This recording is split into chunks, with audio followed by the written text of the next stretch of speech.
o assunto agora na Agricultura BR é uma frente fria que deve atingir a região sul do país e pode até trazer ali alguns respingos sobre parte do centro-oeste e sudeste do Brasil. Para saber como é que isso pode afetar ou não as áreas de produção do sul do país e também de outros estados que podem ser afetados, nós vamos conversar agora ao vivo pela internet com Felipe Reis, ele que é da Earth Daily Agro e participa conosco nesta edição de Agricultura BR. Felipe, obrigado pela sua participação, Felipe. Essa frente fria, ela vem mesmo? Qual que é a sua intensidade e o que nós podemos esperar de impacto nas áreas de produção do sul do Brasil? Boa tarde, seja bem-vindo.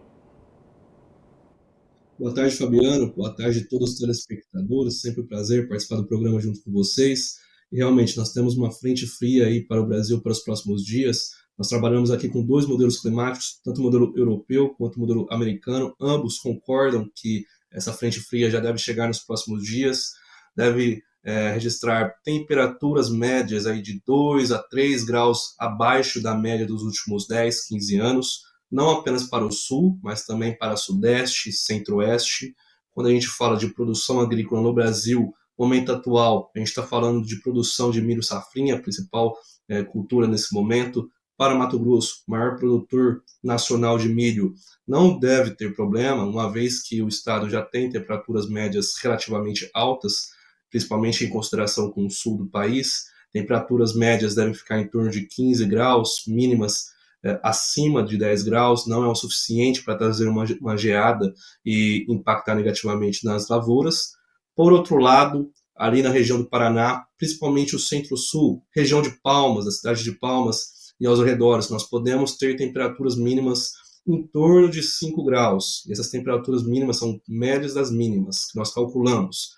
Ou seja, em alguns campos, algumas áreas, podemos ter temperaturas abaixo de 5 graus, onde já se caracterizaria uma geada para essas regiões.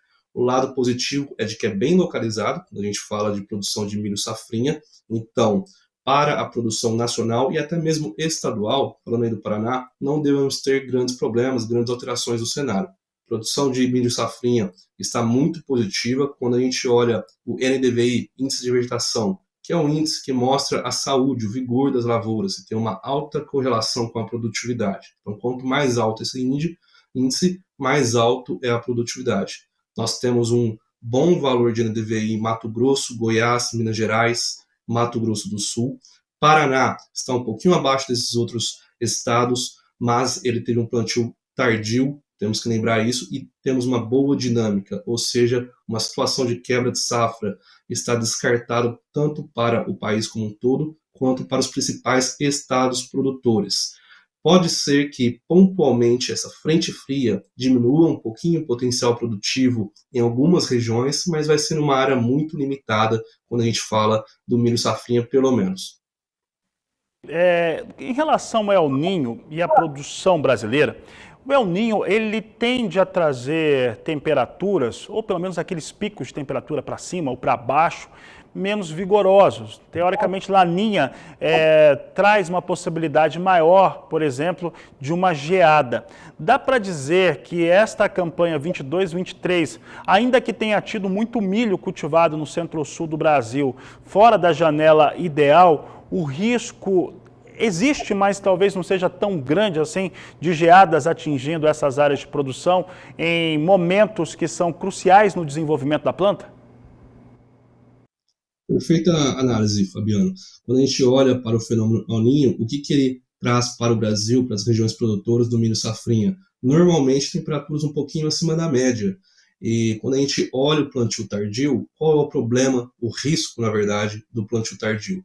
É de que você terá uma média de um volume de chuvas possivelmente ou provavelmente menor do que o normal, uma menor radiação solar, porque o volume de chuvas de janeiro a junho, julho, vai diminuindo, assim como a radiação solar, e também o milho vai ficar mais tempo no campo durante o inverno, aumentando a possibilidade, a exposição a possíveis geadas. Quando a gente olha para abril, o volume de chuvas em abril foi acima do normal, ou seja, trouxe boas chuvas, diminuindo esse risco de seca, impactando o potencial produtivo.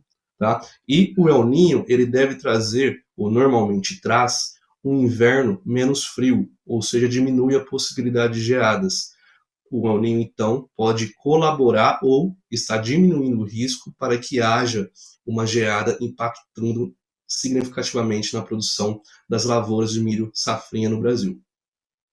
Felipe, nós temos visto alguns dados que têm chegado, que acompanham principalmente os reservatórios brasileiros, os reservatórios para produção de energia elétrica das usinas, também os reservatórios para consumo de água da população, principalmente nos grandes centros, mas o que nós temos visto foram chuvas mais intensas em abril. O mês de maio começou, tem pouco mais de uma semana, e tem tido chuvas também interessantes em parte do centro-sul. Dá para dizer hoje, Felipe, como é que está essa caixa d'água do solo, né, nessas áreas produtoras no centro-sul do Brasil? Porque os dados aí desses reservatórios são muito bons, né? Os níveis subiram muito em relação ao que se tinha há anos anteriores. Hoje nós temos mais água também, dá para dizer, uma umidade mais alta no solo brasileiro, nas áreas de produção?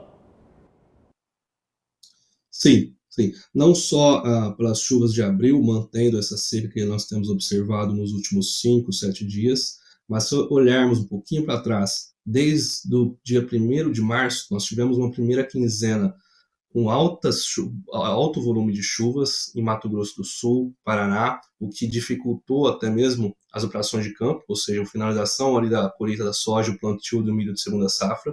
A segunda quinzena foi com baixa precipitação, principalmente ali se encaminhando após o dia 20 de março até o dia 5 de abril, mais ou menos.